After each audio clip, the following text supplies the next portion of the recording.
Vincent Malloy is 7 years old. He's always polite and does what he's told. For a boy his age, he's considerate and nice. But he wants to be just like Vincent Price.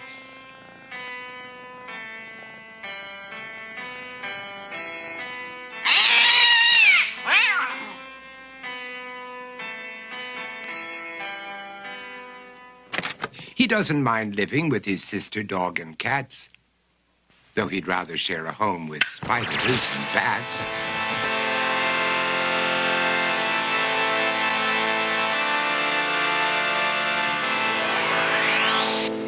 There he could reflect on the horrors he's invented and wander dark hallways alone and tormented.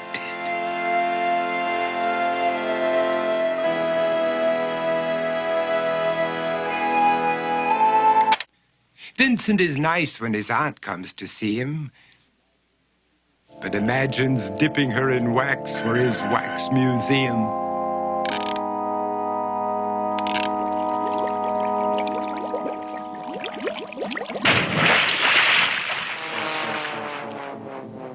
He likes to experiment on his dog, Abercrombie, in the hopes of creating a horrible zombie. So he and his horrible zombie dog could go searching for victims in the London fog. His thoughts, though, aren't only of ghoulish crime. He likes to paint and read to pass some of the time. While other kids read books like Go, Jane, Go, Vincent's favorite author is Edgar Allan Poe.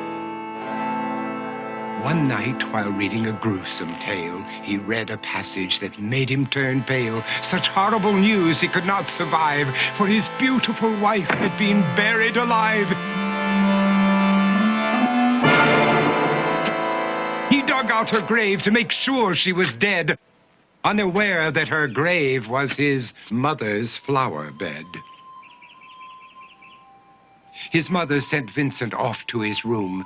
He knew he'd been banished to the Tower of Doom, where he was sentenced to spend the rest of his life alone with the portrait of his beautiful wife.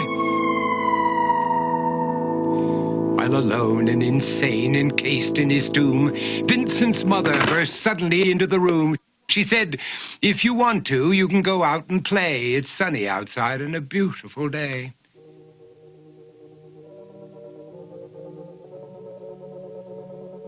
Vincent tried to talk, but he just couldn't speak.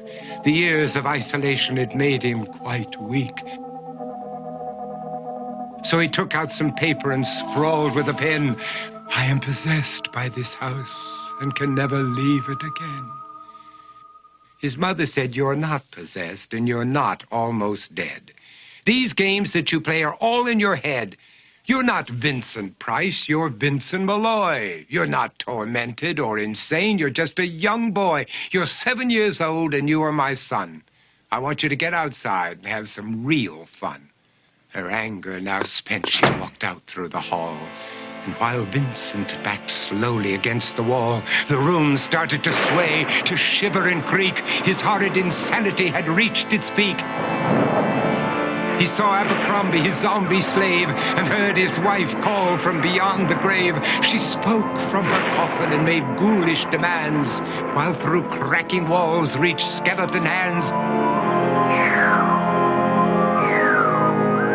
Every horror in his life that had crept through his dreams swept his mad laughter to terrified screams.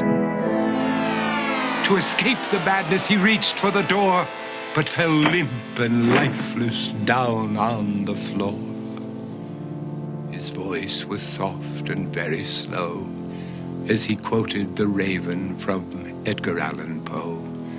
"And my soul from out that shadow that lies floating on the floor shall be lifted nevermore."